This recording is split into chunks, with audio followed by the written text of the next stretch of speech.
ململانی دەسەڵات لە نێوان سەرۆکایەتی و کۆنگرێسی ئەمریکادا بەرەو زیادبوون دەچێت بەهۆی ناکۆکی لەسەر دەسەڵاتی بڕیاردانی سەربازی و چوونە ناو شەڕی ئەمریکا لە دەرەوەی سنوورەکانی.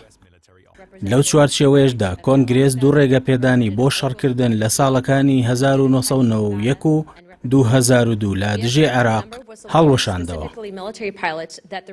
کۆنگرێسی ئەمریکا هەوڵ دەدات دەسەڵاتەکانی سەرۆک بۆ ئەنجامدانی ئۆپراسیۆنە سەربازیەکان بەبێ مۆڵەتی پەرلەمان سنووردار بکات، لە کاتێکدا ئیدارەی ترامپ هەوڵی ئەوە دەدات کە دەسەڵاتەکانی زیاتر بکات و وێنەیەکی توند نیشان بدات.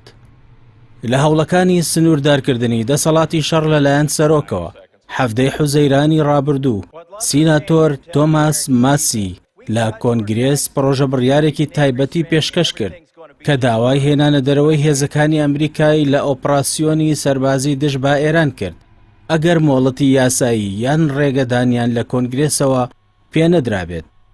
هەروەها لە 23 حوزەیراندا ژمارەیەک نوێنەری دیموکرات هەوڵیاندا بڕیارێک پەسەند بکەن کە هەر جۆرە هێرشێک دژ با ئێران بەبێ ڕەزامەندی کۆنگرێس قەدەغە بکات. هەروەها لە 28 حوزەیران ئەنجومەنی پیران پێشنیازێکی تیمکەینی ڕەت کردەوە کە داوای کردبوو دەسەڵاتی سەرۆک بۆ ئەنجامدانی ئۆپراسیۆنی سەربازی دژی ئێران بەبێ ڕەزامەندی کۆنگرێس پەک بخات. سەرڕای ئەم هەوڵانە مایک جۆنسۆن ڕایگەیاندووە کە یاسای دەسەڵاتەکانی شەڕ نادەستوریە و سەرۆک دەتوانێت بە پێی مادەی دووەمی دەستور ئۆپراسیۆنی سەربازی ئەنجام بدات. لە پێشهاتێکی نوێژدا کۆنگرێس بە زۆرینەی دەنگ دوو بڕیاری بەکارهێنانی هێزی سەربازی دژ بە عێراق هەڵوەشاندەوە کە ساڵانی 1991 و 2002 دەنگیان لەسەر درابوو.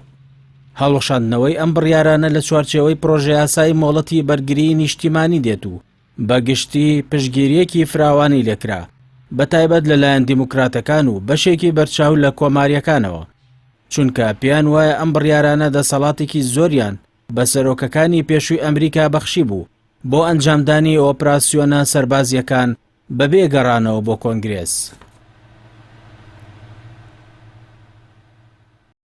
وەک ئەوەی لە ساڵی 2020 لە کوشتنی قاسم سولەیمانیدا ڕوویدا، ئەم هەنگاوەش بە گۆڕانکاریەکی گرنگ دادەنرێت لە هاوسەنگی نێوان دەسەڵاتی جێبەجێکردن و یاسادانان لە بڕیارەکانی جەنگدا. بڕیارەکەی کۆنگرێس بۆ هەڵوەشاندنەوەی ڕێپێدانی 1991 و 2002 بۆ شەڕکردن لە دژی عێراق کاردانەوەی کۆشکی سپی لێکەوتەوە و ئیدارەی ئەمریکا ڕایگەیاند بڕیارەکە لە ڕووی ناوەڕۆکەوە کاریگەری لەسەر پرۆسە سەربازیەکانی ئێستای ئەمریکا نابێت. بەو هۆیەی دەسوەردانە سەربازیەکانی ئێستای ئەمریکا دەچنە چوارچێوەی ڕێپێدانی ساڵی 2001 بۆ ڕوبەڕووبوونەوەی تیرۆر کە پاساوی یاسایی تەواوی پرۆسە سەربازیەکانی ئەمریکایە لە ناوچەی ڕۆژهەڵاتی ناوەڕاست. لە بەرامبەردا ئیدارەی ترامپ هەوڵی داوە دەسەڵاتی جێبەجێکارانەی خۆی بەهێزتر بکات، بەتایبەت کە لە 5 ئەیلولی 2025 ترامپ فەرمانێکی کارگێڕی واژۆ کردو تیایدا ناوی وەزارەتی بەرگری بۆ وەزارەتی جەنگ گۆڕی و دەستەواژەی وەزیری جەنگی لە بری وەزیری بەرگری خستە نێو پەیامە فەرمیەکانەوە. ئەم گۆڕانکاریە پەیامێکی ڕوون بوو لەسەر گۆڕینی فەلسەفەی سەربازی ئەمریکا لە بەرگریەوە بۆ هێرشبردن.